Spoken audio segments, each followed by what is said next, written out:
Profesor, buenas noches.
Buenas noches, profesor. ¿Ya va a empezar la clase?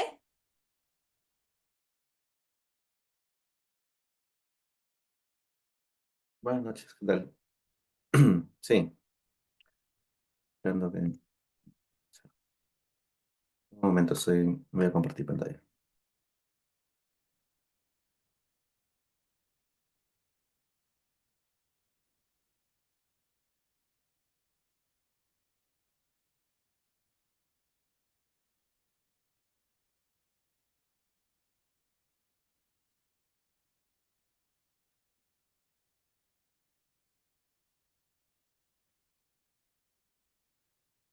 Buenas noches, ¿qué tal? Estaba organizando esto mientras esperaba que entre la mayoría de personas. Varios me han mandado sus justificaciones al correo, ¿ya? O algunas notas al correo acerca de sus asistencias, así que revísenla, por favor. Estoy compartiendo ahorita las asistencias. Eh, quienes han tenido problemas, quienes van a justificar, por favor, lo más antes posible. Recuerdo que hoy día es la última sesión de este curso. Ya, vamos a llamar lista. Luisa, Luisa Elisa, Luisa, Alicia Milagros, Alicia Milagros, Marilia, Lucila, Lucía, Presente, perdón. profesor, buenas noches. Buenas noches, ¿qué tal? Gracias. Carmela Gélida, Carmela Gélida, Miguel Noé. Buenas Presente, muy buenas noches. noches, Miguel. Gracias. Carlos André, Felipe. Presente, profesor. Buenas noches, ¿qué tal? Álvaro González. Presente, profesor. Buenas noches. Buenas noches, ¿qué tal? Gracias. Ángela Talía.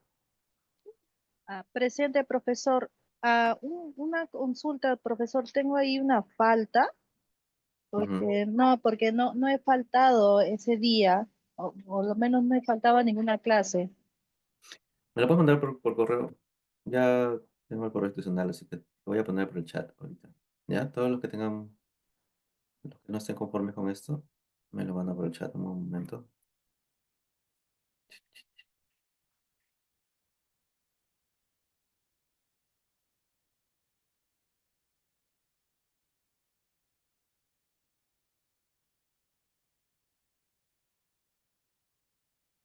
Listo. Mándame un correo, por favor, para poder cambiar esto de acá en una versión nueva. Sí. Gracias. Frank Paolo, Frank Paolo, Isabel Pérez, Isabel Pérez, Max Russell, Max Russell, Yarina Natalie, Yarina, Karen Sofía. Presente. Gracias. Buenas noches. Robinson Eduardo. Presente, profe, aquí estoy. Buenas noches, ¿qué tal? Luis Andrés Tapia. Mm, Gracias. César Augusto Tello. Presente. Doctor, estoy mandando un correo debido a que ayer tuve un accidente de tránsito y por eso no pude asistir a la clase. Ya, ok. Un toque de selección, por favor. Carla Elizabeth Uriarte. Presente. Gracias. Sí, Luisa. Luisa. Profesor, buenas noches, presente. Justo estaba saliendo del ascensor y se disminuye la señal, por favor. No hay problema. No hay problema. Gracias. ¿Alguien más que no haya llamado?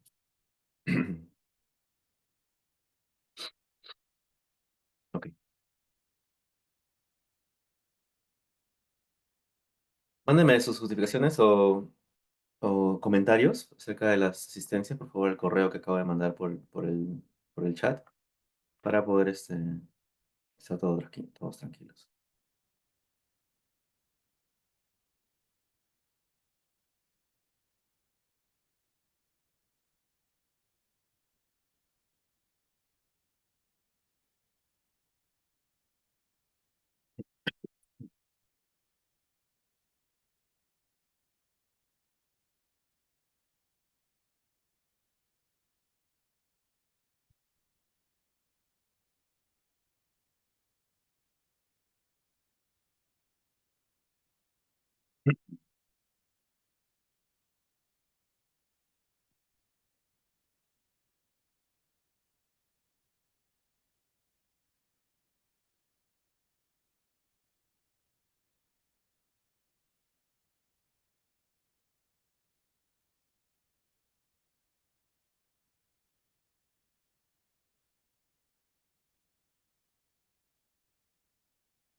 No,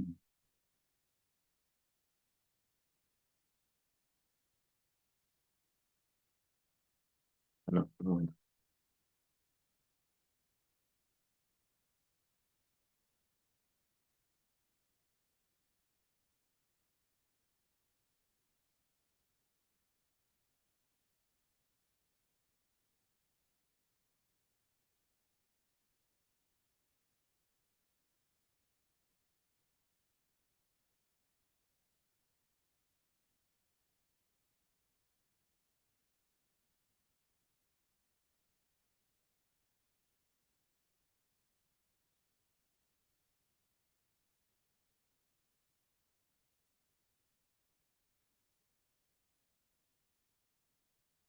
Me pidieron el día de ayer, creo, unos compañeros tener la esquematización de la tarea, ¿ya? Para que, claro.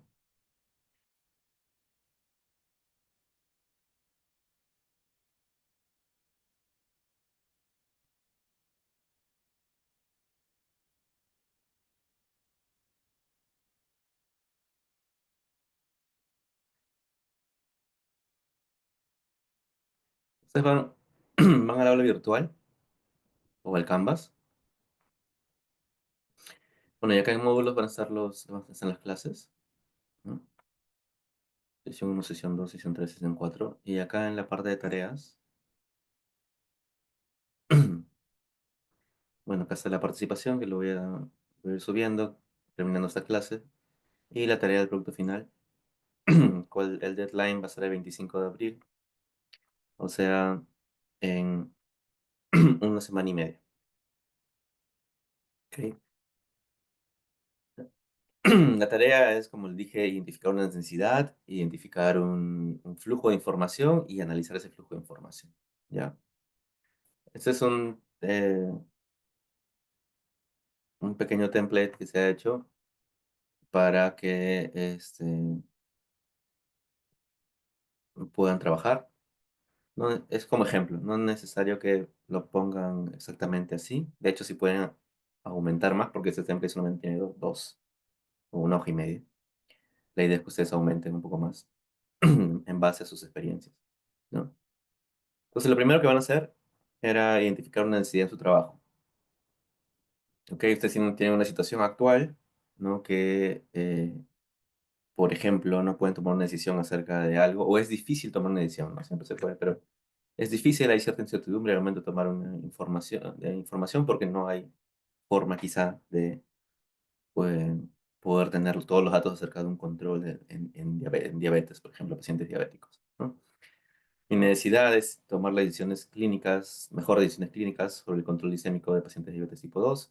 Acá está un poco amplio, ¿no? Ustedes podrían ser más detallados, ¿no? Por ejemplo, qué tipo de pacientes. Recuerden que una intervención, para setear unos objetivos, tiene que ser el lugar, el tiempo, la población. En este caso, la población es bien grande, ¿no? Diabetes tipo 2. Ustedes pueden identificar un poco mejor. Mientras más identifiquen el objetivo, o lo que quieren investigar, lo que quieren mejorar, es mejor. ¿Ok? Entonces, si mi idea es tratar de controlar la glicemia, o hacer un mejor control glicémico de pacientes tipo 2, ¿no? ¿Qué datos necesito para tomar decisiones? Ya hay diferentes tipos de datos, ¿no? Pues hay datos clínicos, hay datos de la parte de medicación, hay datos de la parte de utilización de servicios, por ejemplo, ¿no? Para saber cuántos casos tengo, ¿no? Hay parte de los sociodemográficos que vienen de algún lugar saldrá, ¿no? O indicadores de riesgo, también en algún lugar saldrán esos datos, ¿no? Les digo que ustedes identifiquen la fuente.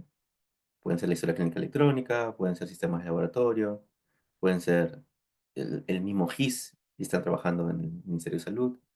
Pues pueden poner también, por ejemplo, epidemiología, ¿no? Identificar los datos que necesitan para trabajar, ¿no?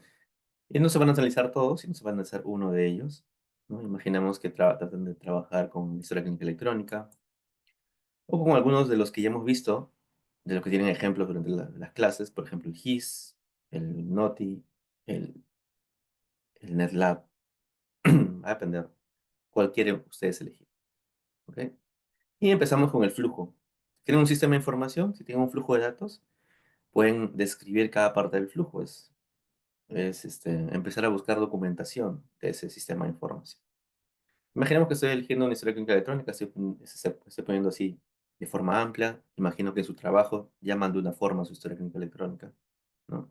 Y empiezas a desarrollar eh,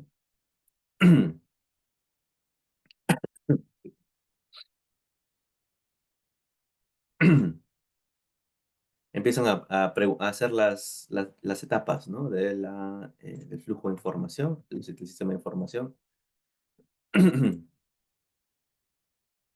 que cómo se realiza la captación, ¿no? Entonces, bueno, los datos son ingresados manualmente por quienes, para el caso de diabetes o personas con diabetes, por, probablemente sea por profesionales de salud como médicos, enfermeros, ¿no?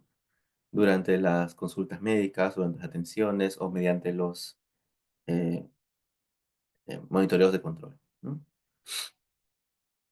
También puede ser que la historia clínica ya esté en su caso integrado, informatizada, entonces también se integran automáticamente datos de otros sistemas, como laboratorio, farmacia, hay interfaces para enviar eso. Todo se puede describir acá, de dónde se coge el dato, ¿no? Luego vamos por la parte de verificación. Hay una verificación, ¿cómo se valida la calidad de ese dato, ¿no? Porque antes de almacenarlo de forma, les decía, antes de almacenarlo de forma ya a largo plazo, se tiene que verificar a ver si lo que estoy cogiendo, los datos están correctos, ¿no? Hay algún sistema de verificación. Siempre hay algún sistema de verificación. ¿No? Entonces, ¿cómo se valida la calidad del dato? Hay validación automática del campo, por ejemplo, fechas, rangos biológicos, datos plausibles o no. Hay alertas por inconsistencias, por ejemplo, IMC incompatible con peso y talla o calculado automáticamente, o hay revisión por personal, ¿no? ¿Cómo se valida la calidad del dato? Luego, ¿dónde se almacena? ¿Dónde se guarda esa información? Puede ser que se guarden los servidores seguros del hospital o en una nube privada bajo las normativas locales, ¿no? O en una base de datos. Si saben qué tipo de base de datos, tienen quizá la documentación de la base de datos. ¿Es una base de datos relacional? ¿Es una base de datos transaccional? ¿Dónde es esa base de datos? ¿Qué utiliza? ¿Qué software utiliza? ¿SQL u otros tipos? ¿Ok? Para acceder. Clasificación y organización. Ya tengo los datos guardados. Se van a quedar guardados ahí. ¿Cómo se van a ordenar? ¿Cómo se ordenan y clasifican los datos? ¿Hay un ID único por paciente? ¿Se organiza por pacientes? ¿O es que el DNI o el nombre de los pacientes es secundario y en realidad estoy organizando mi base de datos ni siquiera por historia clínica, sino por episodio clínico, por atención, ¿no? Tengo otras cosas, tengo de otra forma de ordenar los datos importantes, fecha de atención, tengo etiquetas clínicas, vocabulario clínico, ¿o no? De ahí viene el análisis, ¿no? ¿Cómo se analizan? Me permite hacer análisis integrados, como plataformas con software de análisis como R, Stata, SPSS, Python u otras. Me permite hacer dashboards, ¿no? ¿O no hay? Hay indicadores que se calculan automáticamente de esa base, de ese flujo de información. ¿Y dónde se disemina? ¿Cómo se comparten los resultados? Hay reportes clínicos, que se mandan reportes clínicos automáticos al médico. Hay alertas en tiempo real acerca de los datos que están ingresando por si acaso se encuentra un paciente fuera de rango. Hay paneles de control gerenciales para tomar decisiones eh, a nivel organizacional. Y ahí, ¿no? Ese es el análisis que tienen que hacer. Luego responderé algunas preguntas, ¿no? Por ejemplo, los datos que generas son 3 preguntas que tienen que responder. ¿Los datos que genera mi sistema de información se puede considerar como Big Data? Acá depende mucho del contexto, ¿no? Es que no siempre una historia clínica se va a considerar datos de una historia clínica se va a considerar Big Data, ¿no? No siempre datos de un sistema de información de salud se va a considerar Big Data. Ustedes tienen que evaluarla con los datos que hemos hecho durante la primera clase, ¿no? No todos tienen las 4B del Big Data, ¿no? Volumen, velocidad, variedad, veracidad, ¿no? Al integrar múltiples fuentes de laboratorio, farmacia e imágenes, wearables u otros, puede ser que sí, haya variedad. Si mi base de datos, si mi historia clínica ya está organizada de forma que tengo datos longitudinales de de cientos de pacientes, puede ser que tenga volumen importante, ¿no? Y así se puede considerarse como Big Data, ¿no? Entonces ustedes tienen que ver, por ejemplo, si existen flujos continuos de información, o sea que hay velocidad al momento de recolectar los datos, que si se usan algoritmos de análisis rápido, y así, ¿ok? ¿Con qué otros sistemas tienen interoperabilidad mi sistema de información elegido? ¿Qué nivel de interoperabilidad es? Ahí ustedes pueden dar uno o más ejemplos, ¿no? Por ejemplo, mi historia clínica electrónica tiene interoperable es interoperable con el sistema de laboratorio. ¿Ok? ¿Qué tipo de interoperabilidad es? Interoperabilidad hasta llega hasta nivel de interoperabilidad semántica. ¿Por qué? Porque utilizan un estándar de terminología. ¿Qué estándar de terminología hay? ¿Se acuerdan? CIE10, LOINC, otros. Para que utilicen la información. Se interopera con mi imagen de imagenología, con los PACS. ¿Ok? ¿Qué tipo de interoperabilidad tiene? Nivel, esa interoperabilidad semántica también, imaginemos. ¿Por qué? O quizás solamente lo abre el archivo y nada más, ¿no? Quizá interoperabilidad sintáctica, porque puede abrir el archivo de icon, pero hasta ahí no me llega, ¿no? Ya yo tengo que intervenir para ver qué cosa ha abierto y leerlo. Puede ser también. Entonces ustedes corresponden, ¿no? ¿Qué datos personales trabaja? ¿Con qué datos personales sensibles trabaja mi sistema de información? Vamos a ver la diferencia entre datos personales y datos sensibles, ¿no? Nombre completo, número de documento de DNI, dirección, teléfono, una lista. Fecha de nacimiento, tal vez, diagnósticos, qué tipo de diagnósticos, los más importantes, ¿no? Medicación prescrita, orientación sexual, tal vez, uso de sustancias, adicciones, datos biométricos, tal vez que ustedes están recolectando. Depende de su entorno. ¿Ok? ¿Listo? Este es un ejemplo de lo que pueden hacer. Obviamente, hablen un poco más, extiéndanse un poco más y oriéntenlos hacia su trabajo. Sea útil. ¿Ok? ¿Una pregunta acá?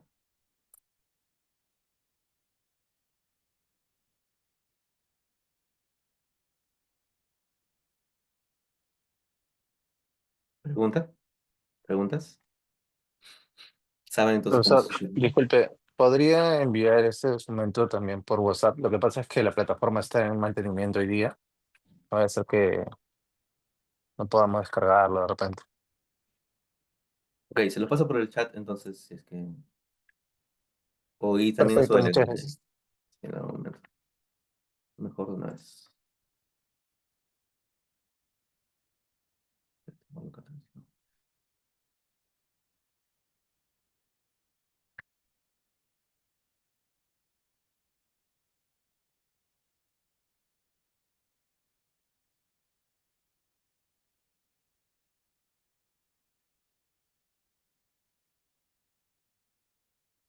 Ok,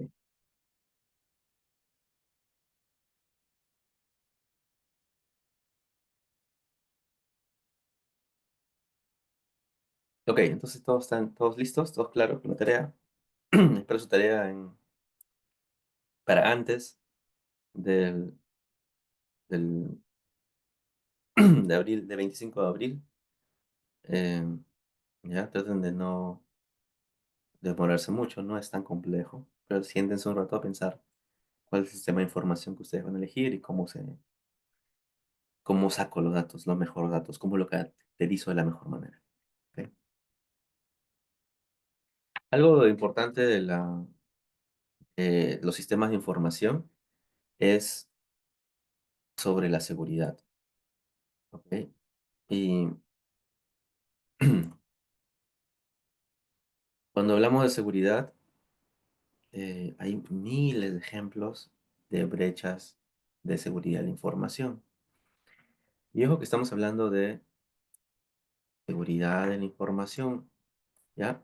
No seguridad informática, que es diferente. Ahorita vamos a ver por qué, ¿ya? Pero me gustaría saber si alguno de ustedes ha tenido un problema con seguridad de la información en su trabajo o práctica, ¿qué problema ha tenido acerca de en este ámbito? ¿Alguien me puede decir? ¿O quisiera compartir?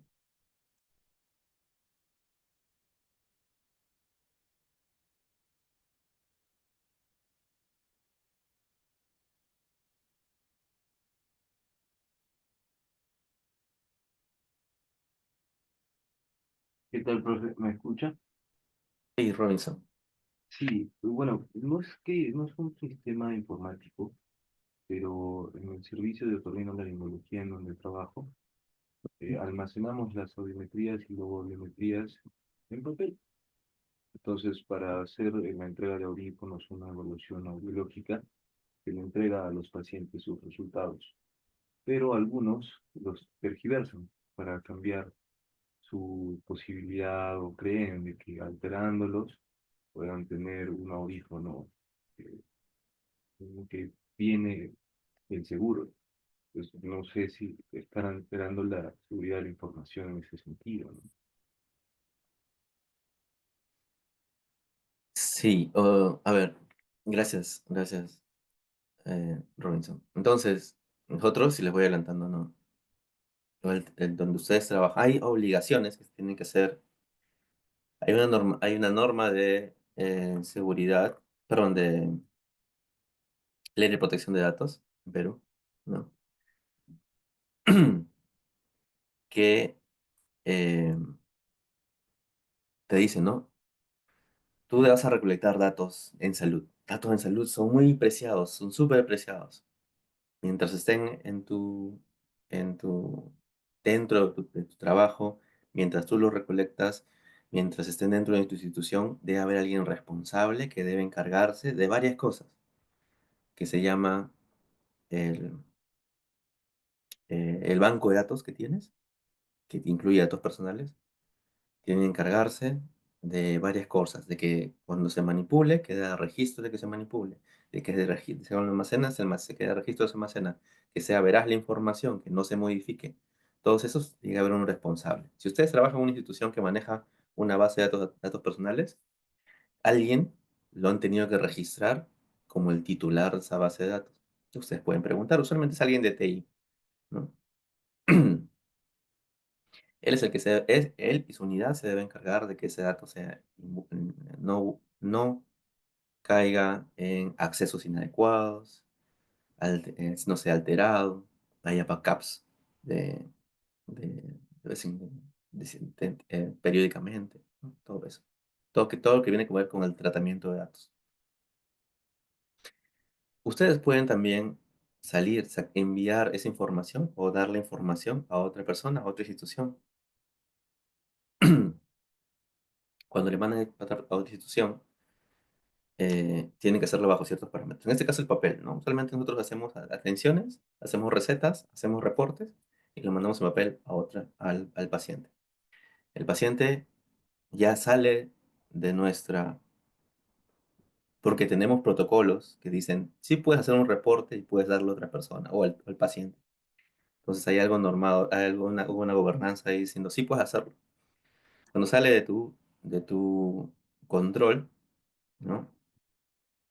Ya eh, son datos, ¿no es cierto?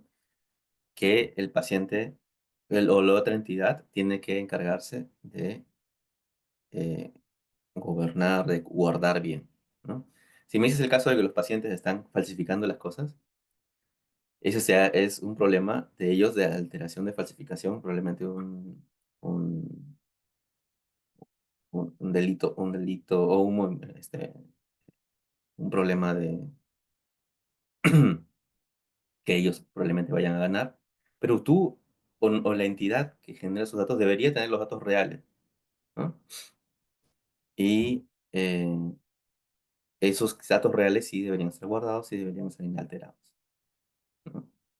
Sí, Carlos.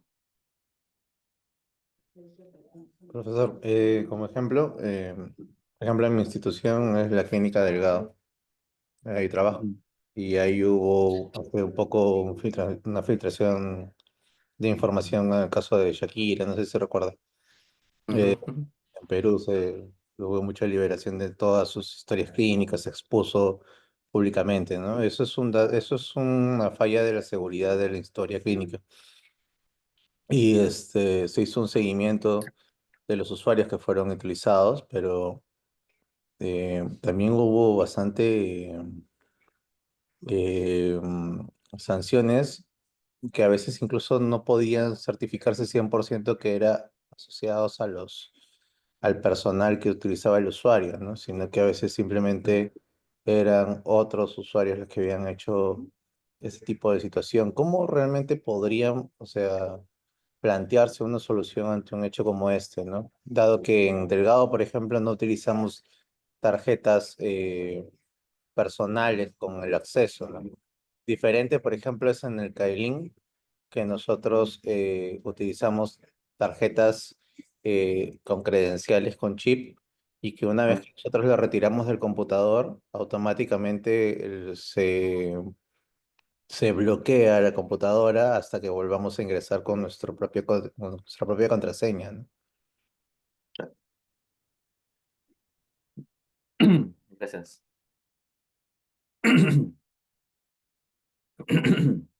Este, usualmente los problemas de seguridad, para irse adelantando, eh, es cierto, hay una parte técnica, puede ser un 20%, usualmente los casos de seguridad son por problemas técnicos, pero hay un gran componente que es por la parte humana organizacional. De hecho, la mayoría de cosas, de los problemas, los brechas, es por humana organizacional. Puede haber, se puede hacer algunos componentes técnicos más complejos, así como que me has dicho, ¿no? Que en el que alguien tiene las tarjetas, pero si una persona no está entrenada para seguir los protocolos de seguridad, igual, ¿no? En cierto momento, o por ser su amigo, le puede dar la tarjeta al otro y dice, entra a mi computadora, ¿no? Pero siéntate acá un ratito, a ver, ve las cosas que tienes que ver y yo me voy un ratito y vuelvo. Sé que es más difícil con ese protocolo, pero si uno quisiera, no está entrenado, podría pasar también, ¿no? Entonces, hay algo que se llama seguridad informática, que es la parte técnica. Entonces, ahí hay varios, ahí están todos los protocolos que ustedes que quizás han escuchado alguna vez, la parte técnica, que es, tengo doble acceso, tengo doble identificación para entrar, tengo mi contraseña, o las contraseñas o los accesos están encriptados con doble llave, hash 158, u otros. Pero también tengo la parte de seguridad de la información.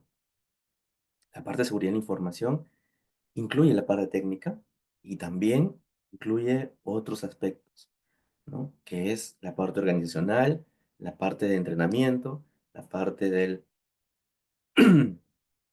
gestión del cambio humano y prácticas comunes, ¿no? Lo que dijo, por ejemplo, Ángela en el chat, ¿no? Se recibe a veces como el correo malicioso. A nosotros, no sé si a ustedes les ha pasado, pero al menos aquí, eh, en en, lo- en los hospitales que estoy trabajando, eh, te mandan correo, te mandan, y de hecho hay unos entrenamientos que quizá puedan buscar las páginas web para que ustedes vean, te mandan correos, o mandan correos que parecen ser reales, como que tu, tu boleta de pago está pendiente o te llegó un mensaje tal, pero está bloqueado o otra cosa, ¿no? Que ya es tan similar a lo que te mandan usualmente o regularmente el hospital, que es difícil diferenciar, ¿no? Y cuando tú por ahí pones clic a algo, te sale un mensaje diciendo, te atrapamos, ¿no? Te atrapamos, hubieras caído en un, en un problema de phishing, ¿no? Sí, Ellos profesor, al mismos, respecto, justo quería hacer un comentario. Sí, justamente hace poco, muy buenas noches. sí. Hace poco justamente BCP difundió una publicidad, ¿no? Relacionada al tema, ¿no? Ujú. Respecto al phishing, a las estafas virtuales, ¿no?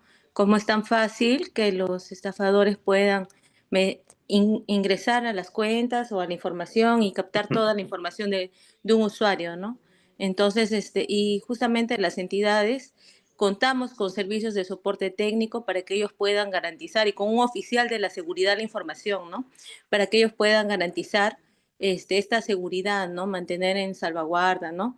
Y por ello que también cada uno de los servidores tenemos nuestro usuario y contraseña y como parte del protocolo de la entidad, es personal, ¿no?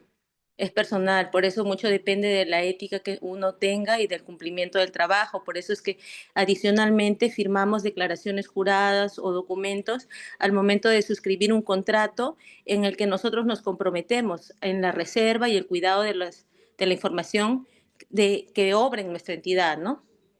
Por lo menos en mi entidad sí realizamos esa firma de esta declaración jurada, ¿no? Comprometiéndonos a cuidar la seguridad de la información. Y sí, escuché con atención la participación de mi compañero sobre ¿cómo se llama? La información que se filtró de la historia clínica de la cantante, ¿no?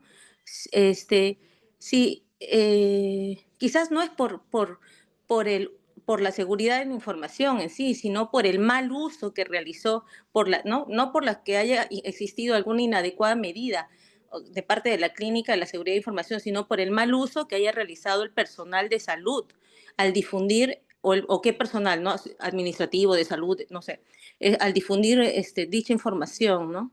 Entonces, son varias aristas que abarca el sistema de seguridad de la información, ¿no? No solamente es el problema técnico, ¿no? Sino también del recurso humano que realiza el manejo de dicha información. Gracias. Gracias. Sí, hay un gerente, hay oficinas de seguridad en información. De hecho, uno de los trabajos que más ha sido remunerado a nivel mundial es de ciberseguridad, ¿no? En sus últimos, desde la pandemia.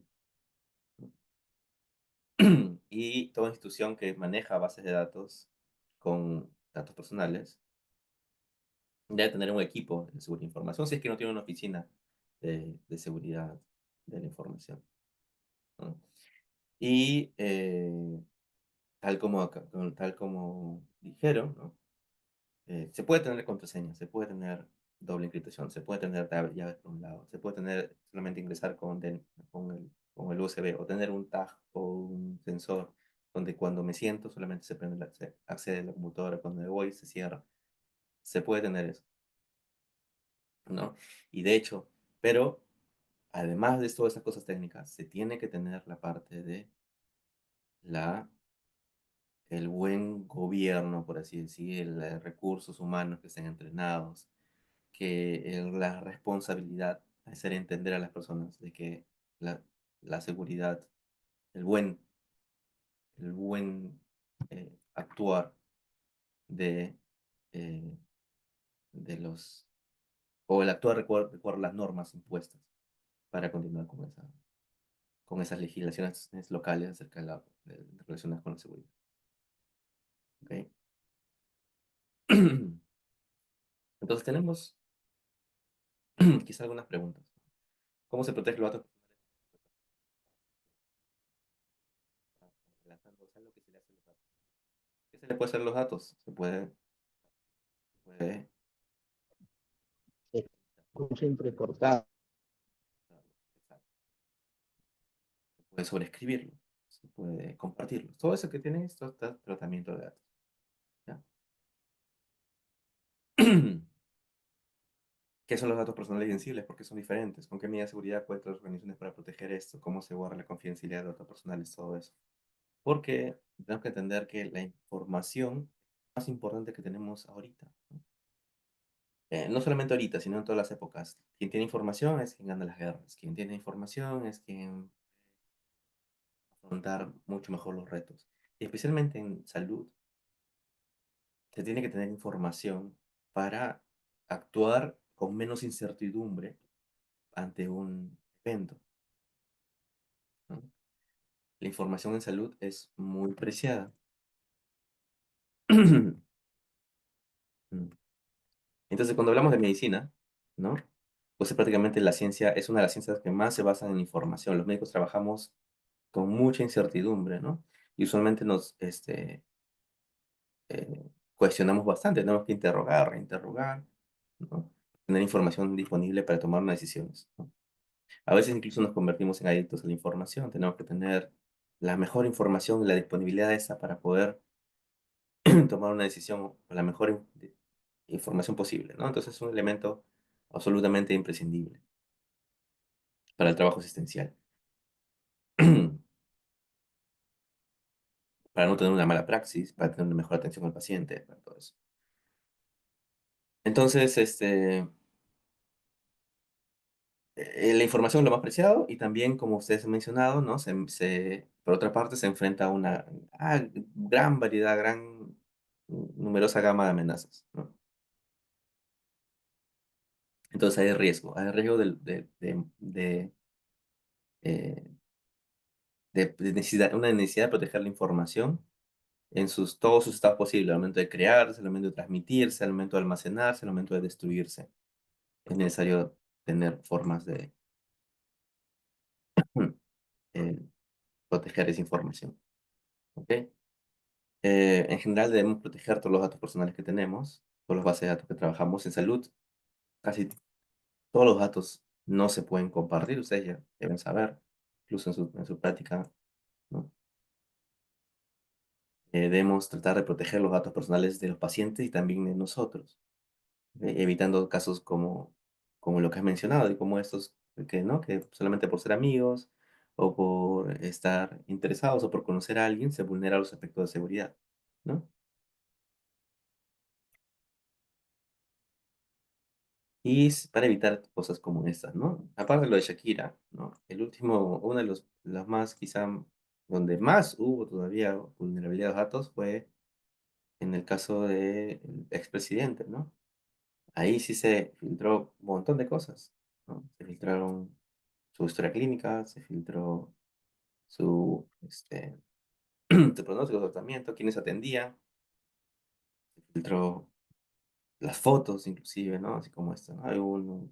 Me acuerdo que por WhatsApp mandaron varias fotos que en esos momentos.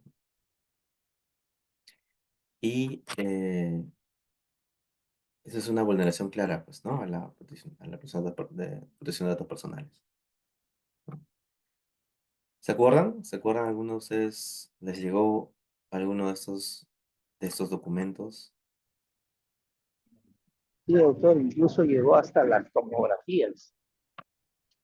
Y ahí casualmente quería un poco hacer una acotación. ¿Hasta qué punto, bueno, yo sé que las imágenes pues pertenecen a la institución, ya sea de salud, en este caso que yo trabajo en salud, pero hasta qué punto a veces cuando viene el clínico y le toma una foto a la computadora para ver la imagen, hasta qué punto es eso, Ujú, digamos, legal, ¿no? Eh, porque a veces viene y dice, quiero ver esto, y le toman foto, a veces toda la tomografía, todo el escaneado, etcétera. Y le toman su foto y ya, bueno, y se van. Entonces yo digo, ¿hasta qué punto se está perdiendo ahí la vulnerabilidad de la seguridad? ujú, ujú. Gracias. De hecho, no se puede hacer eso, ¿no? Yo conversaba por ejemplo, antes de venir eh, para aquí, cuando estuve en el Ministerio de Salud, conversaba una de las abogadas del Ministerio de Salud, de la Oficina General de Tecnología e Información, que había sido partícipe de la Ley de Protección de Datos Personales y las normativas y regulaciones de eso. Y se escandalizaba, ¿no? Cuando decía, pero, este, eh, porque éramos un grupo de personas que estaban hablando, ¿no? Acerca de las experiencias. Decía, de estudiantes, porque de estudiantes todos hemos hecho en algún momento eso, vamos a ver las historias clínicas en papel, o bueno, si estamos en salud, vemos la historia clínica ahí, y sacamos datos para hacer nuestro reporte, o para hacer nuestro caso, para exponerlo en el, en el- en nuestra clase el día siguiente, ¿no? Y a veces se toman fotos inclusive, ¿no? De los datos también que están ahí, para tenerlo, pasarlo de diapositivas, o reescribimos toda la historia clínica. La gente se escandalizaba, ¿no? Porque no hay ningún documento legal que se permita hacer eso, no se puede hacer, ¿no? Los información del paciente, el paciente cuando entra a atenderse en un sistema sanitario, y en clínicas lo deben saber bastante bien los que trabajan en clínicas. cuando el paciente ingresa por primera vez a una clínica, se le hace firmar varios documentos. Del Ministerio de Salud también, aunque unos un poquito más chiquitos, o un documento donde está todo ahí, ¿no? Pero hay documentos que tienen que firmar, donde se les da potestad a la clínica o al establecimiento de salud para poder manejar sus datos. Obviamente, con el objetivo de atención, ¿no? De mejorar. Si se utiliza para otra cosa, para lo que ellos no han dado permiso, estamos ante una falta, ¿no? Entonces la gente se escandalizaba, los abogados, el set de abogados de ahí se escandalizaban, diciendo, no, ¿cómo se puede hacer eso? No se puede, no se puede. Bueno, es la realidad hasta cierto punto, pero se, eh, no hay mecanismos legales que avale eso. Ahora, eh, no se puede ir al extremo tampoco y decir, cada vez que un médico de otra, que no es un médico tratante, quiere acceder, tiene que el propio paciente dar la subvenia o su acceso. No se puede hacer eso tampoco. Entonces, lo que se hace y lo que se estila hacer es, mientras el médico necesite la información para atender el caso del paciente al que ha dado permiso para ser atendido y acceder a sus datos, pueden accederlos, con tal que el objetivo sea ese, ¿no? Pero si es para otro objetivo, si es un médico que no tiene nada que ver, que no va a aportar en el proceso de atención, ¿no? Y quizás solamente como en la otra imagen anterior, es porque sea amigo, porque lo conoce y lo veo entrar datos así como que a veces pedimos datos, ¿no? Veo ver información a otra gente, pero no se puede hacer, no está permitido hacer eso. Y no, tal como dice Carlos, no debería hacerse, ¿no? De hecho, pueden denunciar por eso si se enteran que su información ha salido del, del, del sistema o de la guardia del- de la institución prestadora de servicios. Este es un caso, pues, el expresidente es un caso mediático, ¿no? Que salió. Pero cualquier otra persona al que se da cuenta que sus datos han salido por otro lado, puede hacer una denuncia así como esa. Sí, Carlos. Tengo dos consultas, profesor, en relación a este dato. Porque, por ejemplo, en el caso de emergencia, nosotros como retroalimentación a veces tenemos la intención de poder revisar qué pasó con la evolución del paciente posterior a nuestra atención, ¿no? Por ejemplo, llega un paciente, lo atendemos, lo atendemos en shock trauma, lo estabilizamos y pasa a UCI. Y de acá 5 o 10 días uno recuerda el caso y quiere como retroalimentación ver cómo lo enfocó todo e ingreso a la historia clínica que ya de un paciente que ya no está a mi cargo, que ya no soy el médico tratante, pero Ujú. que, pues, porque el hecho de que tengo acceso y quiero nutrir como la parte educativa propia, reviso su historia para ver su evolución, ¿no? Ujú. Eso vendría a ser una falta, o sea, vendría a estar considerado dentro de un delito. No, bueno, depende de la gobernanza que tiene tu clínica o el hospital, pero usualmente como ser médico tratante, tú puedes hacer seguimiento a los pacientes. Bueno, depende de lo que dice la gobernanza, si es que lo manifiesta o no, o una regla del hospital o de la clínica. Pero lo que usualmente es, si es que sido un médico tratante, podrías acceder a sus datos por un cierto tiempo, ¿no? Para hacer el seguimiento, para continuar con el tratamiento. Para datos educativos, por ejemplo, eh, debe, o el hospital, o la clínica, o algo, debe tener un, este, un, ¿Un un formato? mecanismo, un mecanismo para poder dejarte acceder a los datos con ciertas consideraciones, ¿no? Por ejemplo, los hospitales docentes, que son los hospitales grandes del Ministerio de Salud o de Salud, dentro de las cosas que firman al inicio, ponen ahí que es un hospital docente, que probablemente vayan a usar sus datos para algunas cosas educativas, además de que van a pasar los estudiantes a verlo, a que probablemente lo vayan a tocar, probablemente vayan a interactuar con ellos, ¿no? Porque consideran eso dentro de las interacciones, ¿no? Entonces, para docencia, por ejemplo, usualmente si hay un mecanismo eh, tácito, si está escrito, o quizá es tácito, o quizás algo que se hace usualmente. Pero para otras cosas, no, ¿no? Entonces, ahora, que quizá la pregunta ahí es, ya, pero me pueden denunciar. Si el paciente ve que sacó sus datos, ¿me puede denunciar o no? Si quieres estar totalmente seguro, yo te diría que veas las regulaciones que tiene tu oficina de seguridad acerca de compartir los datos para educación. Eh, pero algunas cosas que sí o sí tienen que ser, por ejemplo, el anonimato, ¿no? Todas las bases de datos que salen de la base de datos nominal tienen que ver anonimización de la información. Y cuando digo anonimización de la información, significa que no se pueda identificar a la persona bajo ningún mecanismo conocido. ¿Ya? Entonces, no solamente eliminar el DNI o el nombre, ni ponerle una barrita en los ojos, sino tratar de hacer todo lo posible para que ni siquiera mezclando los datos, ni siquiera eh,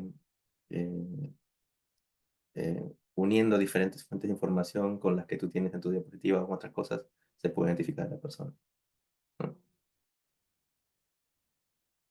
¿Ok? Listo. ¿Cuál es quién es el que se encarga de fiscalizar estas cosas de mala práctica o de faltas a los pacientes? Es su salud. Bueno, además de su salud y además perdón, el colegio médico, que hace también vigilancia. El colegio médico, sus sanciones son principalmente de la parte ética, ¿no? Pero el quien realmente puede hacer acciones legales es la persona, el paciente, y en este caso su salud también puede iniciar acciones legales si es que interviene, ¿no? Bueno, pero Perú no es el único país donde pasan esto. Ustedes saben que pasan en muchos lugares, ¿no?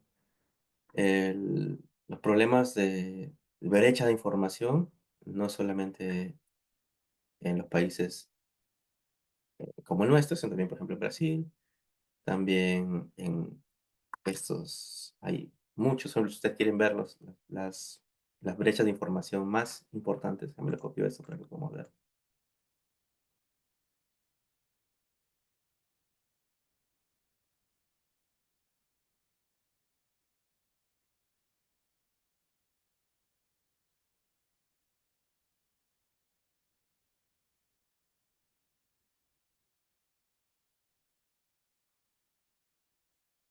Eso, por ejemplo, es en general, ¿no? Todas las brechas que se tiene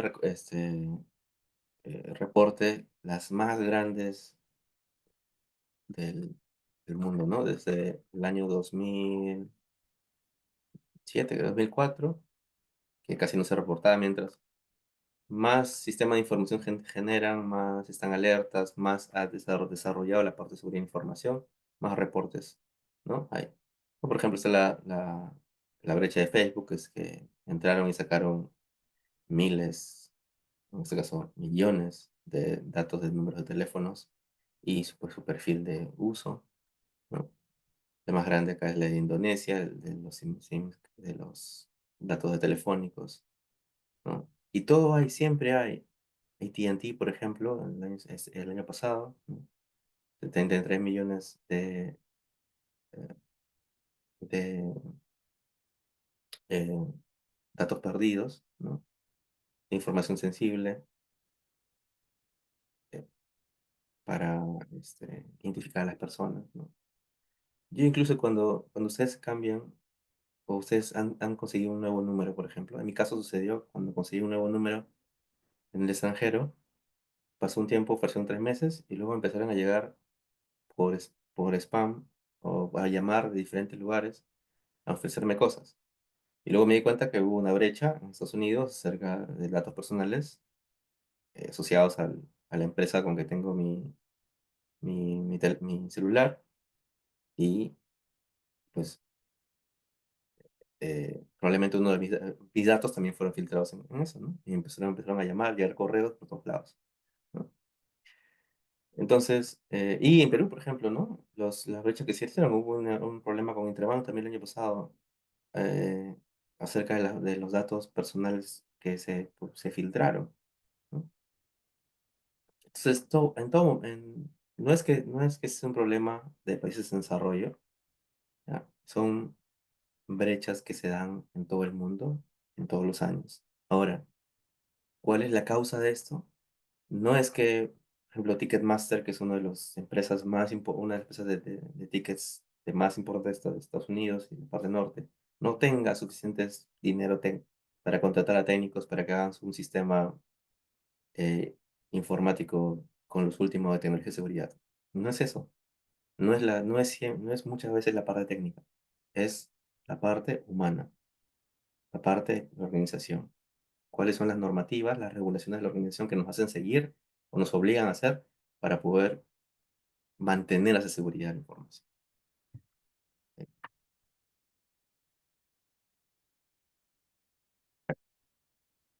Algunos conceptos, algunos conceptos rápidos solamente para refrescar la memoria, que algunos de ustedes seguramente saben, ¿no?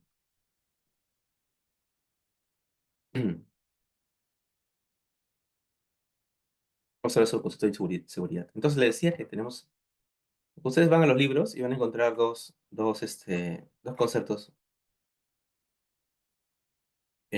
que pueden sonar y casi igual, pero son diferentes, ¿no? Uno es la seguridad informática, otro es la seguridad de la información, ¿ya? Sus oficinas, sus oficinas de donde trabajan en hospitales, tienen una oficina no, su oficina no se llama de seguridad informática, su oficina se llama seguridad de la información, porque esto es más grande, esto implica más cosas. La seguridad informática implica la parte técnica, y muchas veces la parte técnica del software, los diversos mecanismos de validación u otros de acceso, usualmente se compran de otros lugares, ¿no? Se tercerizan o se desarrollan in-house, puede ser, ¿no? Pero es la parte técnica, ¿no? Cuando nos referimos a seguridad informática, estamos centrándonos nuestra atención en los aspectos de seguridad que tienen que ver directamente con la informática, es decir, la parte técnica de la protección de la información, ¿no? Ahí tenemos elementos físicos de hardware, de software, ¿no? Que tienen que ver con la parte de protección de seguridad de los datos, la criptografía, la seguridad en las aplicaciones informáticas que tengan estándares de seguridad, que las redes sean seguras, que no te permita ingresar a las páginas específicas, ¿no? Que pueda reconocer o te bloquee algunos accesos, ¿no? Todo eso que tiene que ver con la parte técnica es seguridad informática. Cuando hablamos de seguridad de la información, eh, por cierto, acá en seguridad informática están las técnicas de cifrado, por ejemplo, ¿no? Que es la criptografía. La firma digital, uso de firma digital, o el tener el software para usar la firma digital, ¿no? Gestión de identidades, tecnologías de antivirus o de antimalware, el fire, el cortafuegos, detección de intrusos u otros. Eso está acá, en la seguridad informática, para técnica. Cuando además de la seguridad informática, que es súper importante, tener esos, nos permite hacer muchas cosas. Cuando además de la seguridad informática, tenemos en cuenta aquellos aspectos sistémicos de la seguridad, de la gestión de la seguridad, como podrían, por ejemplo, ser una empresa o en una organización las políticas y planes de seguridad que se utilizan, ¿no? Con su respectivo análisis y su gestión de riesgo que hacen, ¿no? Eso es la seguridad de la información, todo es adecuación, todo es las normativas internas, externas a las que están adecuados, el entorno legal, ¿no? Entonces, es más propio hablar en realidad de seguridad de la información, ¿no? Su campo de acción incluye la parte informática, los equipos informáticos, las redes, pero además la parte de gestión, de la gerencia, del buen manejo, del buen gobierno, ¿no? Incluso puede haber que no haya tantos equipos informáticos, que tengan casi todo en papel. Sin embargo, igual debe haber una parte de seguridad de la información, ¿no? Porque se debe entrenar, se debe tener auditorías de cómo manejar bien esos documentos en papel, a quién se le va a dar, a quién no se le va a dar, en qué situaciones se les va a dar, a los pacientes, en qué institución se le va a dar a otra entidad externa, ¿no? ¿Dónde se va a guardar eso bien? ¿No? Es por eso que usualmente quien se encarga de la seguridad informática es usualmente un especialista en la parte técnica, ¿no? Pero quien se encarga a menudo de la parte de seguridad de la información es alguien que conoce del, del modelo de negocio, alguien con experiencia del rubro en esa área, ¿no? Entonces, puede ser un ingeniero que haya tenido experiencia en la parte sanitaria y que sepa cómo funciona el proceso de negocio sanitario, o puede ser un profesional de salud que haya migrado a esa parte y también sepa las dos cosas, ¿no? Por eso hay más necesidad, hay cada vez más necesidad de profesionales en salud que manejen esos temas. ¿Ok?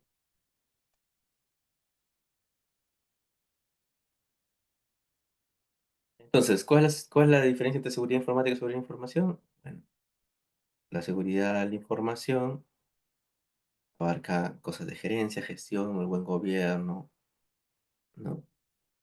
De la organización. O sea, eh, ¿qué diferencias tenemos entre estas tres cosas? ¿Alguien me puede decir cuál es la diferencia entre estas tres? Privacidad, confidencialidad y seguridad.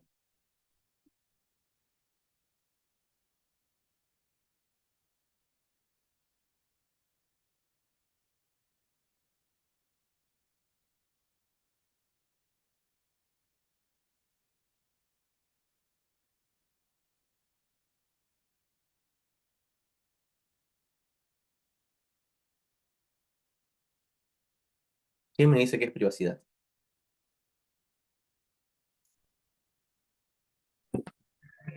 Profesor, ¿qué tal? Buenas noches.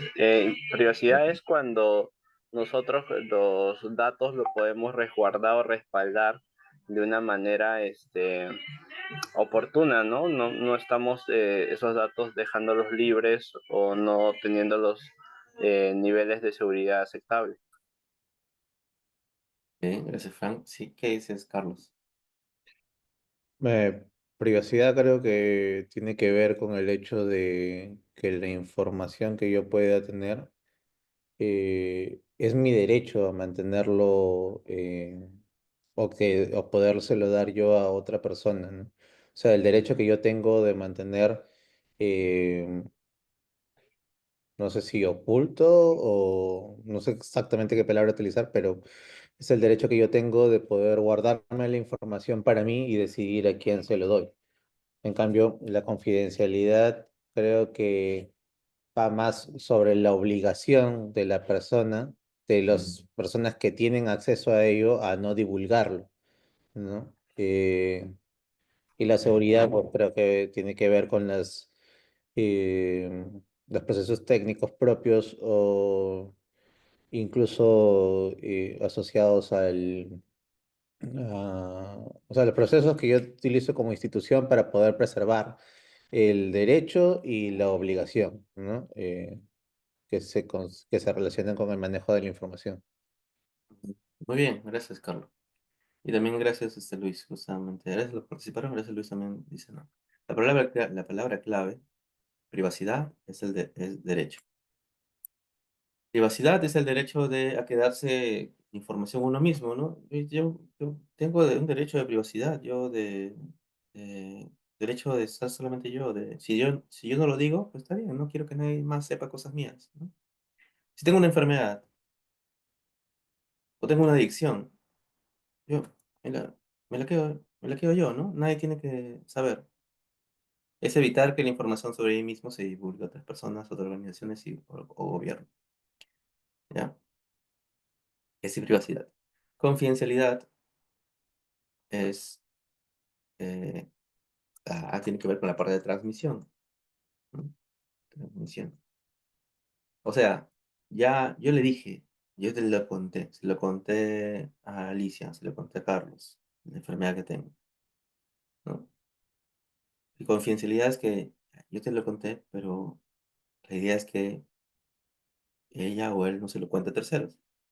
Entonces, si yo hablo con mi médico, no quiero que ningún otro médico, que no tenga nada que ver con mi proceso de atención, ni el Estado tampoco. No quiero que nadie sepa, entonces, no lo tienen que saber, ¿no? Esa es confidencialidad, ¿no? Y seguridad tiene que ver con los procesos, ¿no? Son métodos también, y procesos y métodos, ¿no? Métodos. Y los procesos que yo hago para asegurar la privacidad y la confidencialidad de la información. ¿Ok? Esto a veces es muy difícil en las organizaciones médicas, ni no por las tecnologías per se. No le podemos echar culpa tampoco a la digitalización, ¿no? Es porque la privacidad, la confidencialidad y la seguridad es difícil de, de, de mantener porque debe haber un equilibrio, debe haber un equilibrio entre la accesibilidad, ¿no? También. Porque, como le decía, no podemos poner trabas y decir, ah, ya este médico, ¿hasta dónde? A ver, ¿hasta dónde? ¿Cuál es el límite entre un médico de emergencia acceda, que viene la otra guardia, acceda, tengo que darle permiso cada rato a otro médico? No, no. Entonces, siempre hay un balance entre la privacidad, confidencialidad, seguridad y la accesibilidad que le doy a los usuarios internos, a los medios, personal de salud, para que se pueda lograr el objetivo de atender a una persona o de hacer una actividad sanitaria, ¿no? Entonces, eh, hay una necesidad, porque siempre hay necesidad de disponer de la información, ¿no? Eh, y si das mucho a la accesibilidad, atentas con la privacidad y confidencialidad y seguridad. Y si pones mucha protocolos de privacidad, seguridad y confidencialidad, atentas con el nivel de disponibilidad de la información o accesibilidad de la información, ¿no? Siempre se busca un equilibrio. Y estas pautas, debe haber unas pautas, la gobernanza, pautas, lo pone la organización, ¿no? ¿Qué pautas, qué normas utilizo para hacer este balance? Lo pone la organización donde se trabaja. Ok, entonces voy a borrar esto para que vean lo que está escrito.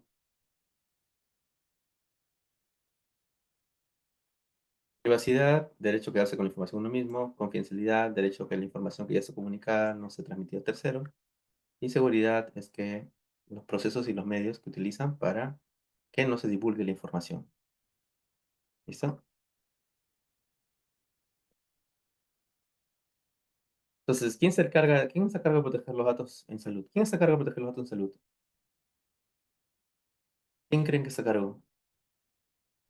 Serían, doctor, los de seguridad informática, los de repente telecomunicaciones, y bueno, también debería haber un equipo, ¿no? Que se encargue de, como dice usted, de controlar el momento que de repente se modifica algo, alguna historia, una imagen, el nombre de repente de algún paciente, de una tomografía, a veces se equivocaron el nombre, corregir, etcétera. O sea, yo creo que todos en conjunto deberían de encargarse de la seguridad. Otra cosita adicional, doctor, es que la superintendencia también tiene atribuciones para proteger los datos en salud de los ciudadanos, ¿no? Que están registrados en la historia médica. La Superintendencia Nacional Gracias. Su sí, salud. de salud. Sí.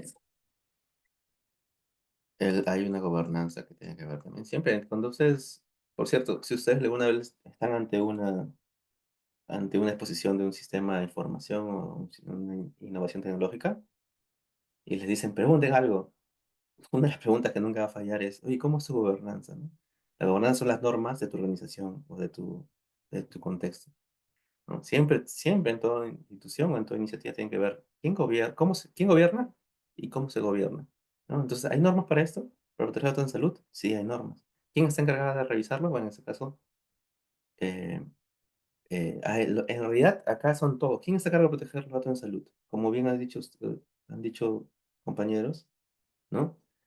En realidad es toda la cadena, ¿no? Todo el proceso, todo. Y eso es lo que se tiene que entender cuando hacen los entrenamientos sobre seguridad de la información y son lo que quieres hacer entender cuando se quiere hacer la certificación de los ISO 27001 de seguridad de información. Todos son responsables de la seguridad de la información. Todos están a cargo de proteger los datos a diferentes niveles. Entonces, va desde la atención. Incluso algunos van antes, ¿no? El paciente también tiene que estar a cargo de proteger sus datos, pues, ¿no? No, ¿no? Bueno, el paciente, el personal de salud que lo atiende, el, eh, el personal administrativo que lo atiende también, ¿no? La parte de IT que tiene la parte de sistema de información, que donde hay alguien que está encargado de esa base de datos que está ahí. La parte del gobierno local o del gobierno de institución, y quizá el gobierno hay un nivel más alto, ¿no? Como su salud o el MINSA, ¿no? Disculpe. Algo importante que no quiero que se olvide, o que si ya lo saben, para refrescar la memoria, es que según la ley de protección, hay una ley, ¿no? Y esta sí es una de las más famosas del materia de IT, ¿no? Que es esta, ¿no? La ley de protección de datos personales, la famosa 29733. ¿No? Desde el año 2011, el Perú cuenta con una regulación específica en materia de protección de datos personales.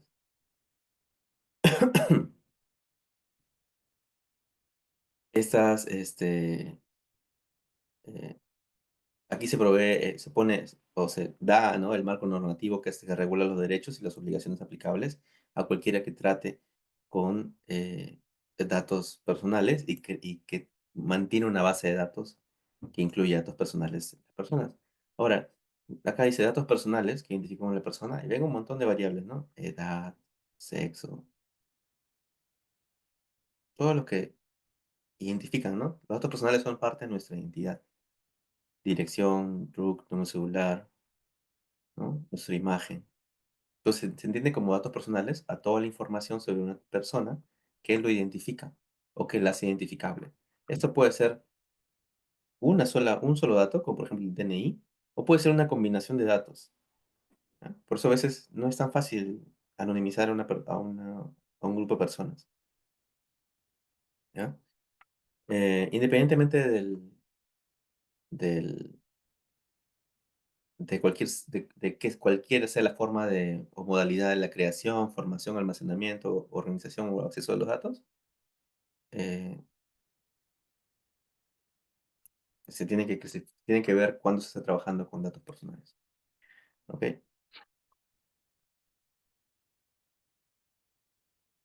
Bueno, este es el derecho de protección, de la protección que hablemos en un momento. Y otra cosa que deberían saber o que debería quedar claro es que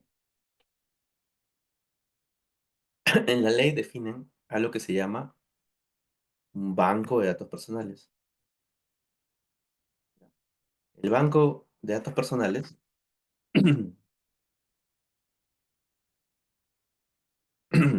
es el, el conjunto de datos organizados o semiestructurados o no estructurados, ya sea que se haya recolectado de forma automatizada o a mano o independiente, en cualquier forma en que se esté, sea online, en la nube, en una computadora, en una base de datos o en físico, en hojas, ¿no?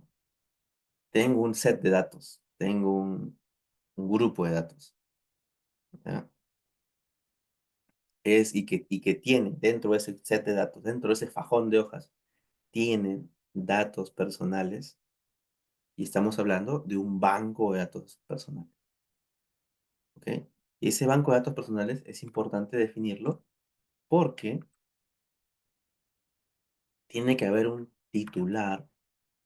Toda institución que maneja una base de datos personales, ya sea en papel, en una computadora, en un sistema, en la nube o algo, tiene que tener un titular que es el que se va a encargar de, de mantener la integridad de esos datos en su tratamiento de esa información. ¿Qué es el tratamiento de información? ¿No? Cuando hablamos de tratamiento, le estaba diciendo, ¿no? Tratamiento de datos. Estamos hablando de cualquier cosa que se haga los datos. Estamos hablando de eh, cuando se registra, cuando se almacena, cuando se recupera o se consulta, la forma como se organiza, si se va a eliminar, no se va a eliminar algún tipo de dato, si se va a transferir a otro lugar, si se va a recopilar o hacer grupos, si se va a difundir o compartir con alguien más, bloquear o mantenerlo conservado. Todo, cualquier cosa que se haga a los datos se llama tratamiento de datos. ¿Ok? Y esos procedimientos pueden ser manuales, pueden ser automatizados, ya, ya.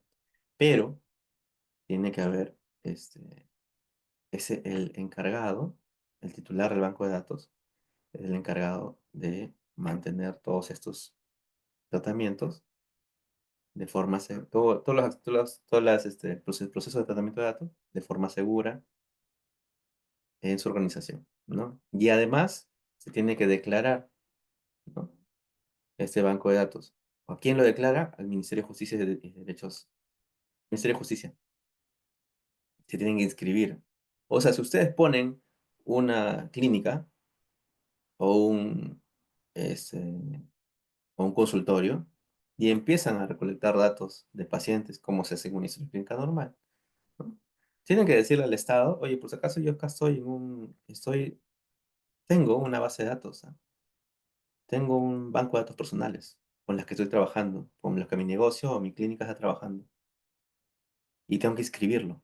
Y tengo que declarar un titular o alguien que va a estar, que va a guardar, el guardián de ese banco de datos.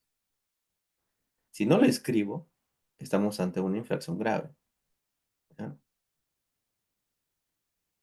Que puede sancionar, es sancionable, ¿no? Entonces, la normativa peruana nos dice de esa manera, ustedes van a trabajar con alguna base de datos que tiene que ver con datos personales, tienen que inscribirlo. Hay otros tipos de infracciones también, ¿no? Doctor, También da, también da el reglamento. disculpe la interrupción. Cuando dice inscribir, ¿a qué se refiere? Si es un software, un sistema informático, o como Es dice usted, reportar. de repente es un papel, etcétera. Cuando se refiere a inscribir, ¿cómo uno inscribe ese sistema, etcétera? Es reportarle y decirle en este caso al ministerio, que tú estás trabajando con una base de datos que tiene ciertas características, como por ejemplo recolecta datos personal de edad, perdón, DNI, edad, sexo, huella digital u otras cosas. Y decirle que hay un encargado de tu organización que es responsable de ella. O sea, no es escribir el software, no estamos hablando acá del software, no estamos hablando del... Pero sí decirle, tienes que declarar que vas a tener en tu institución una, un banco de datos personales con ciertas características, o que listar los datos personales con los que vas a trabajar, ¿no?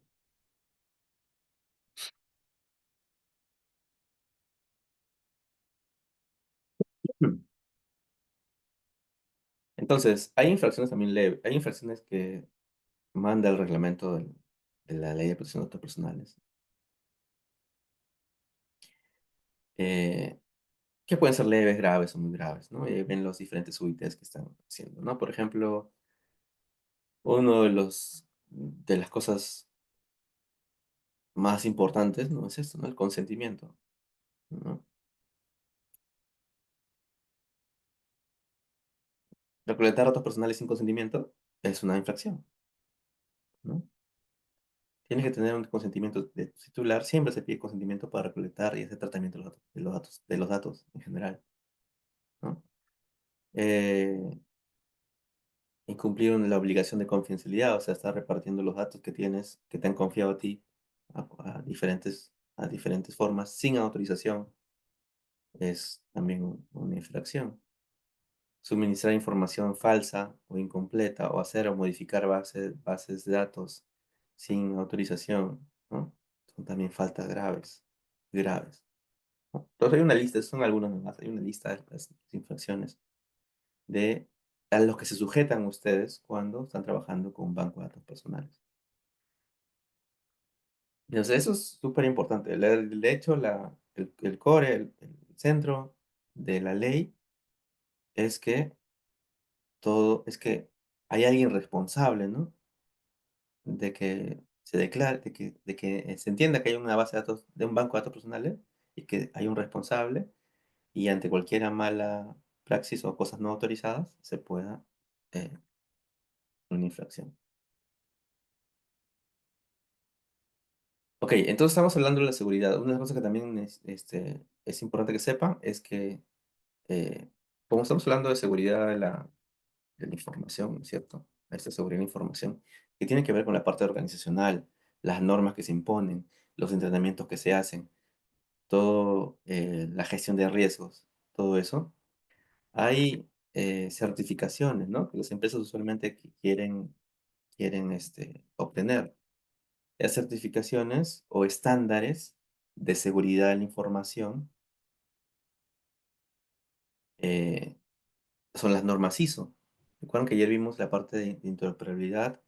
Dentro de los estándares organizacionales estaban las normas ISO, ¿no? Y dentro de las normas ISO, uno de los estándares o las normativas ISO que son de la seguridad de la información es el ISO 27001, ¿no? Entonces, eso es uno, y hay auditorías y entrenamientos para que vayan a las organizaciones y traten de obtener esta certificación. ¿Alguno de ustedes alguna vez ha participado en una certificación de la ISO 27001?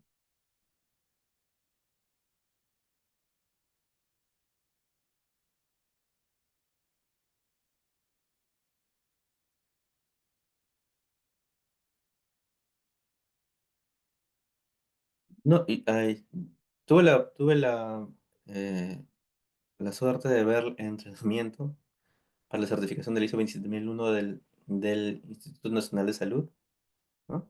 Y ahí eran consultores, ¿no? Traían consultores para a trabajar en varios niveles, ¿no? La parte técnica primero, que era una de las aristas, ¿no?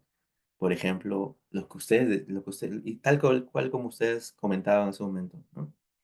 De que para acceder a las computadoras se tiene que hacer con un token para poder acceder y que cada 5 minutos se haga una norma para que cada 5 minutos o de inactividad se cierre completamente o se bloquee, ¿no? Que se puede ingresar solamente y se puede hacer la firma solamente con doble seguridad, que les dan su USB a todos los funcionarios para que puedan hacerlo. Es en la parte técnica, ¿no? Pero también había la parte de comportamiento, ¿no? Y había entrenamientos que daban para decir que todos eran responsables de la seguridad, de que no debes compartir tu contraseña, no debes compartir tus tokens, no debes dejar tu computadora abierta, ni porque sabiendo que a los 3 minutos se va a cerrar, no debes dejar tu computadora abierta, debes bloquearla, no debes dejar los datos de los pacientes, especialmente del laboratorio, sin vigilancia o las muestras sin vigilancia, ¿no? Entonces todo eso era la parte de la gestión, ¿no? Y todo eso se contrataban consultores para que en un momento venga un evaluador de la ISO y haga un mapeo que duraba 2 o 3 días de los procedimientos que se hacen, ¿no? Y si pasaban, si pasaban, por así decir, la evaluación o la auditoría, se les daba su certificación de la seguridad de la información que es el ISO 27001, ¿no? Ahora, las normas ISO, usualmente si ustedes van y buscan en internet, van a ver en inglés, ¿no? Este, porque las normas ISO los ISOs, el ISO es una entidad eh, del extranjero, una organización que se encarga de como que dar recomendaciones, ¿no? Los diversos países toman los ISOs y los convierten a normas técnicas. Perú no es ajeno a eso, ¿no? El ISO es 27001, pero si ustedes buscan, hay una norma técnica peruana que se llama Norma Técnica Peruana ISO 27001, que es Agarraron la norma, el ISO, las sugerencias que vienen en el ISO 27001 en inglés, y entre traducción y adaptación sale la norma técnica peruana sobre eso. ¿Ok? Entonces, la norma técnica peruana del ISO 27001 se dio en el 2014, ¿ya? Y hay todo un plan para hacer eso, ¿no? Te dice, ya quieres hacer, quieres hacer la validación o certificación por esto, tenemos que evaluar tu organización, el contexto, cómo están, tienes un plan de necesidades, tienes plan de seguridad, tienes un plan de liderazgo, tienes una planeación acerca de cómo se van a hacer los riesgos, se van a evaluar los riesgos o no, tienes soporte para hacer todo esto, tienes recursos, están competentes, están sensibilizados, hay comunicación, hay documentación de todo eso, cómo es tu operación, evalúas el desempeño o no evalúas el desempeño, tienes planes de mejora o de regulaciones de mejora continua, sí o no, todo eso van evaluando, ¿no?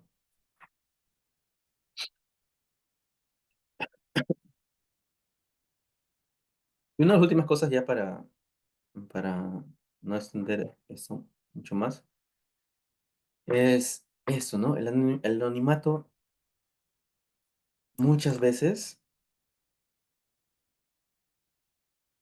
eh, es difícil de hacer, ¿no? ¿Cómo ustedes harían una anonimización? Imaginen que ustedes tienen una base de datos de una historia clínica electrónica y tienen una base de datos enorme con todos los pacientes identificados, ¿no?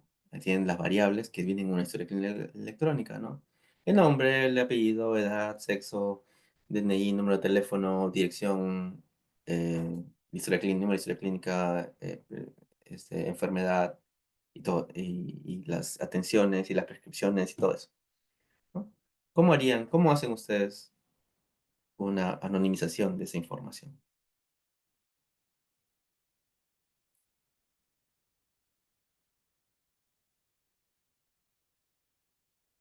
Es un poco difícil, pero al menos por ejemplo, cuando uno hace conferencias y presenta un caso clínico, suele Ujú. pues, por ejemplo, tapar el nombre, el DNI, ¿no? O si es una foto, poner un cintillo en el ojo, en fin. Pero aún así es un poco difícil tener un anonimato, pues, digamos, perfecto, entre comillas, se podría decir, ¿no? Porque siempre se va a filtrar algo, ¿no? Sí, es difícil, concuerdo. Cuando tenemos pocas variables, cuando extraemos pocas variables, bueno, ahí puedo decir, bueno, ya es difícil que trabajando con pocas variables puedan reidentificar a la persona si solamente estoy evaluando, este, si no estoy presentando ningún dato personal, como por ejemplo, ¿cuáles son los datos, cuáles son las variables que sí pueden ser por sí solas identificables a una persona? Obviamente el nombre y el apellido pueden reidentificar a una persona. El ¿Qué DNI más? también. El DNI puede identificar a una persona. ¿Qué más?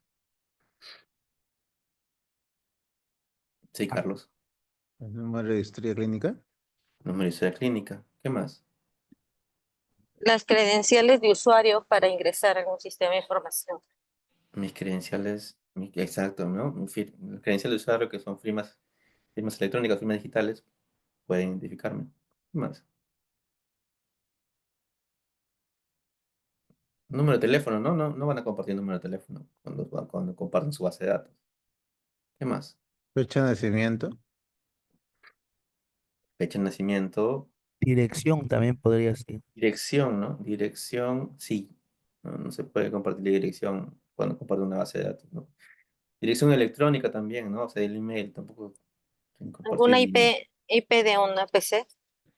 IP de una PC, no pueden compartir. Son cosas que pueden identificar rápidamente a la persona. Ok, eso, por ejemplo, descartado. Ya creo que es sí o sí, cuando ustedes comparten una base de datos, no van a compartir eso. Pero cuando hablamos de big data, de grande base, de grandes, a pesar de que de que eliminen esas variables obvias, a veces es muy difícil continuar o evitar la reidentificación. Especialmente cuando tenemos, como pasa en salud, algunas variables que nos pueden causar problemas como son los diagnósticos. Hay diagnósticos que son muy raros. Entonces, si yo tengo una población chiquita o una población relativamente pequeña, y yo les borro todos los identificadores como nombre, apellido, todo eso, pero por ahí digo que el del caso que estoy hablando es el que es un caso que es muy raro, un lupus en hombre y que desarrolló tanto, este, que desarrolló condiciones de la piel, por ejemplo. Entonces, alguien que lee tu caso y que ve que eso es extremadamente raro y conoce la comunidad que está haciendo, puede identificar, oye, solamente he visto una persona que ha dicho que es hombre con lupus y con afecciones de la piel, ¿no? Y ya lo identificó. A veces es muy difícil con la parte sanitaria. Y de hecho hay papers sobre eso. ¿Ya? Ese es el antes de la pandemia. Ya se estimaba, ¿no? Utilizando inteligencia artificial, cuando tienes grandes bases de datos, este, puedes, o sea, crear modelos que pueden reidentificar a las personas. Por ejemplo, ese es un estudio que evaluó datasets anonimizados, ¿ya?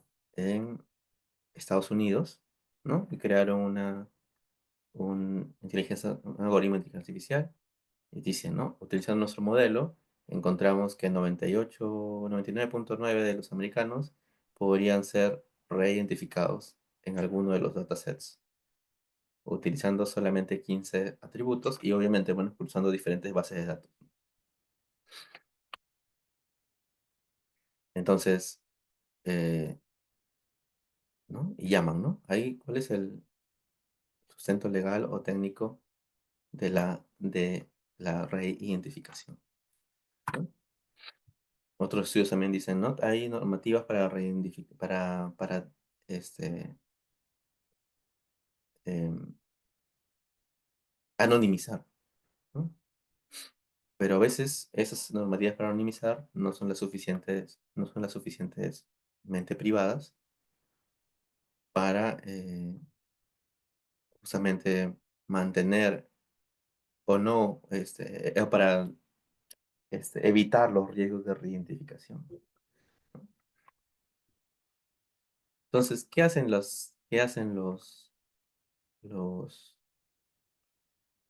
qué hacen usualmente o qué se estila hacer ahora cuando se comporta de la base de datos?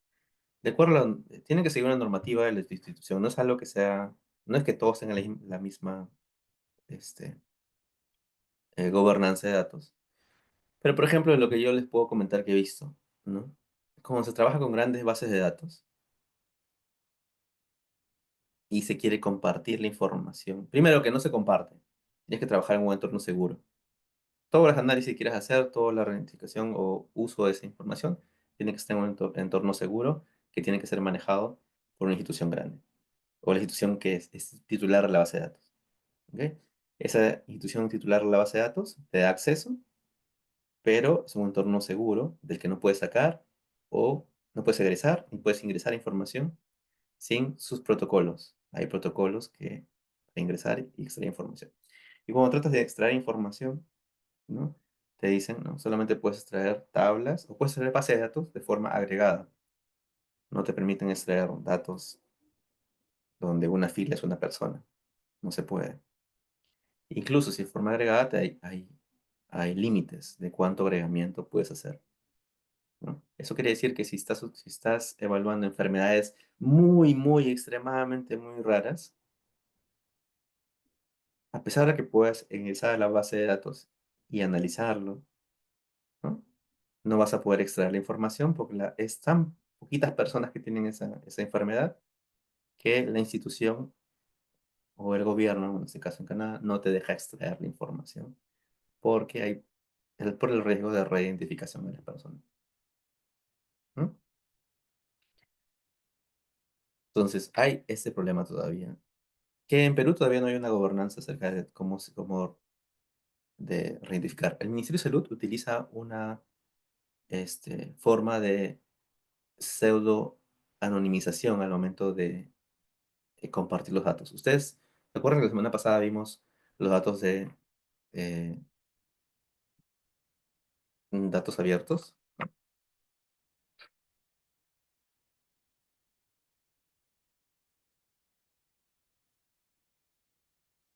Plataforma de datos abiertos. La plataforma de datos abiertos es la plataforma donde el Ministerio de Salud o el gobierno peruano distribuye los datos de forma nominal, o sea, cada fila es una persona. Eso es diferente, eso no lo encontramos en el Rebunis. En el Rebunis encontramos información agregada, pero acá encontramos información donde cada fila es una persona, o sea, información desagregada. Ahora, si voy, por ejemplo, a COVID, ¿no? Ah,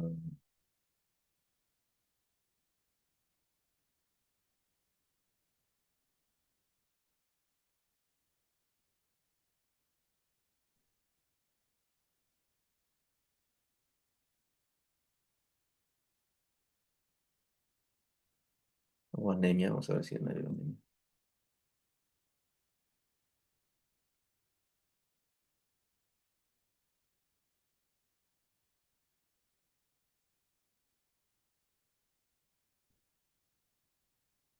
Vamos a ver que le ponen un ID, ¿no? Así como estaba diciendo, creo, Karen. Le ponen un ID, un número identificador a la persona. Único y anonimizado, dice, ¿no? Esta es una pseudo-anonimización. ¿Por qué pseudo-anonimización? ¿Quién me dice por qué es una pseudo-anonimización?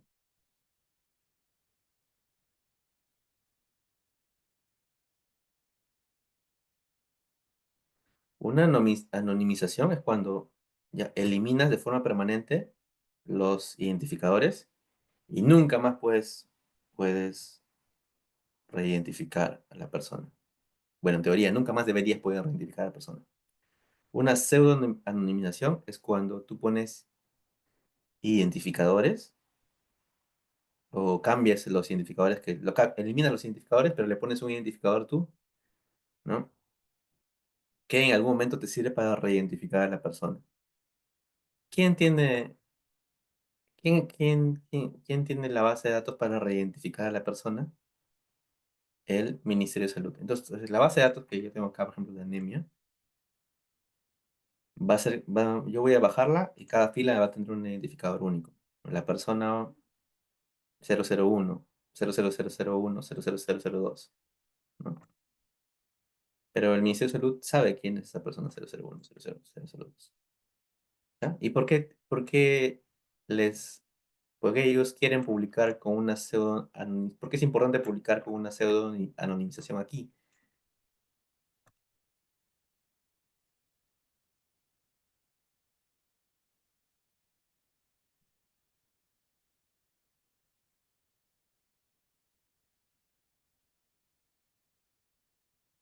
Porque en la base, algo importante de datos abiertos es que las bases de datos desagregadas, todas utilizan la mismo identificador.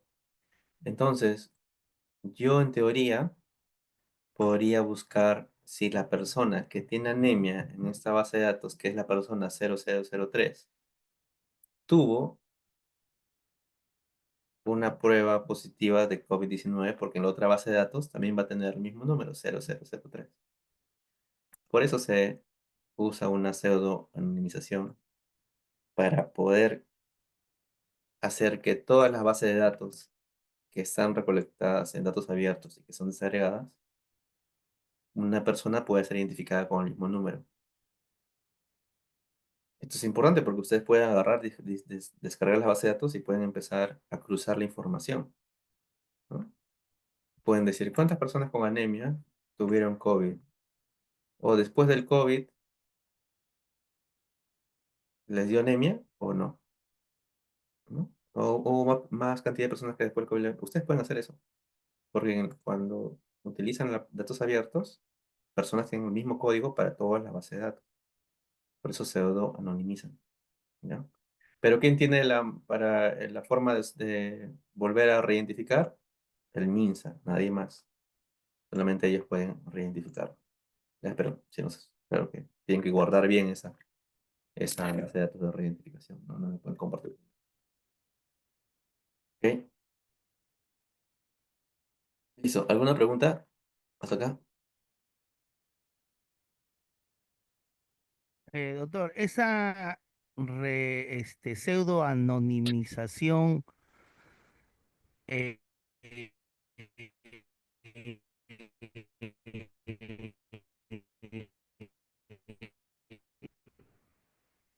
me Disculpa, imagino se pues eso paró. será randomizado o hay una de repente un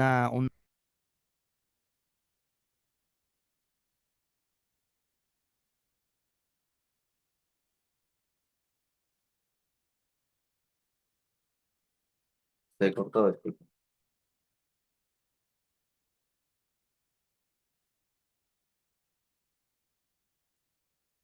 Bueno, la pseudo anonimización significa asignarle un número a cada persona, ¿no? Ahora, ¿cómo elegir un número a cada persona? Hay varias formas de asignar un número a cada persona. Se puede hacer randomizado, ¿cierto? O se puede utilizar estos tipos de encriptación, ¿no? Por ejemplo, estos que son algoritmos hash, ¿no? Vamos a poner acá abajo. Son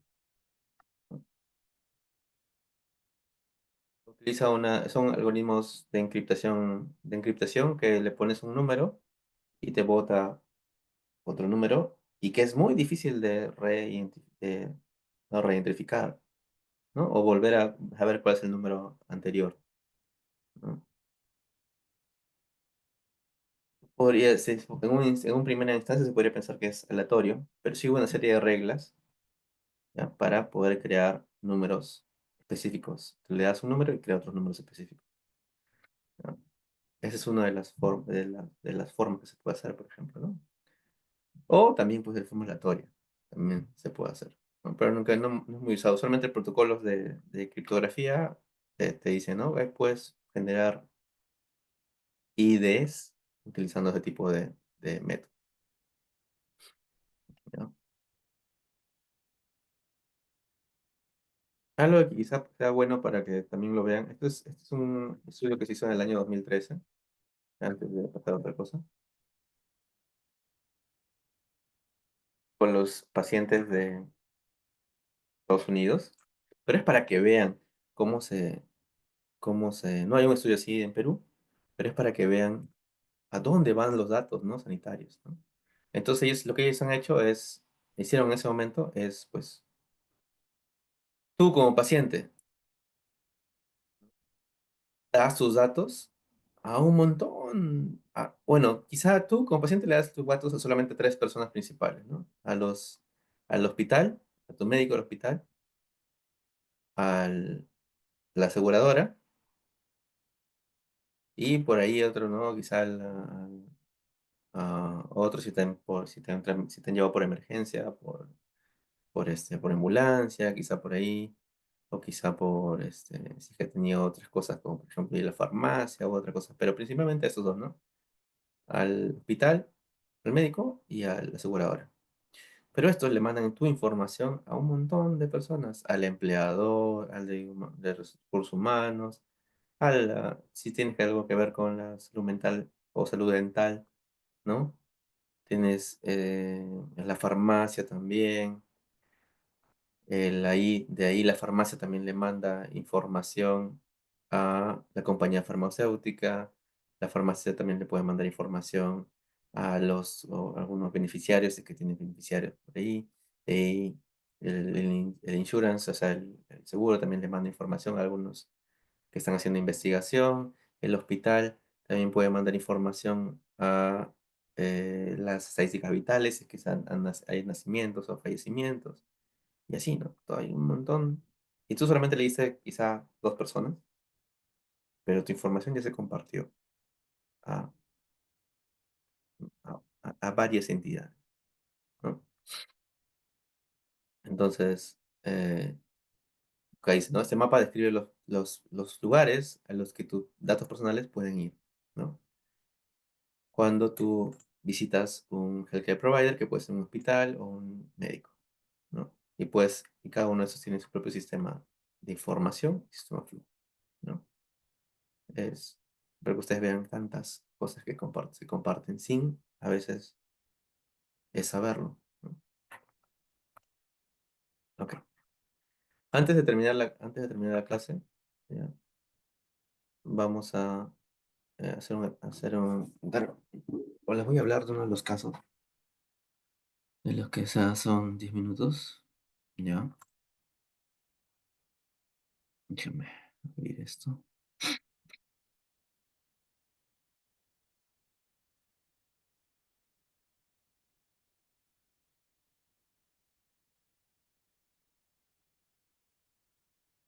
Para grabar.